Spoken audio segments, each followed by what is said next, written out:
A është i fuqishëm Donald Trump në fjalimet e tij dhe në biseda, sepse në këto ndryshimet e mëdha që po i bën, gjithsesi ai po merr shumë polemika, por a është i fuqishëm në fjalimet e tij dhe në atë se ai çka përçon, doja të dija për një eksperti si qeni ju. Storytelling pikërisht është ajo pjesa më e rëndësishme e Donald Trump si president. Tash paramendua ka qenë i buxhet $20 milion, ku janë dhënë vetëm me modifiku ajo fjala se ka marrë pe Barack Obama, edhe ka bo America First. 20 milion ka qenë i buxhet vetëm shndrimi dhe modifikimi i këtij titulli. Do çdo storytelling, se jeta është një show. Na mund ta luajmë mirë se kështu si ashtu përfundon me vdekje. Nuk mund me mbetu.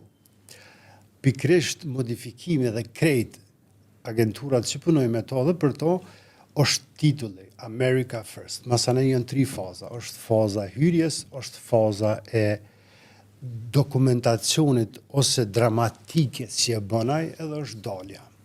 Në faza par hyrje ka mas titullit e gjon një pikë të rëndësishme ku orientohet, zakonisht me fjalët Amerika, tash ka shumë nevojë për mbështetje, gjithse cili është nga ne patriot, është koha të zgjohemi, është koha të bëjmë diçka. Domthonë me këtë pjesë ai ka plan. Kur të është puna e dramaturgjisë që zhvillon ai për mi kap masën, futen detaj. Mirë po na jemi Amerika, ne jemi aq fuqishëm, na kemi aq shumë aleat. Unë jam ai që kam bëjetu vdekjen. Domthonë kjo është pjesa e dramaturgjisë. Edhe pjesa e fundit është dalja zakonisht. Pavarësisht sa është e madhe dhimbja, pavarësisht sa kemi pas humbje, pavarësisht se kush jemi, na jemi patriot amerikan.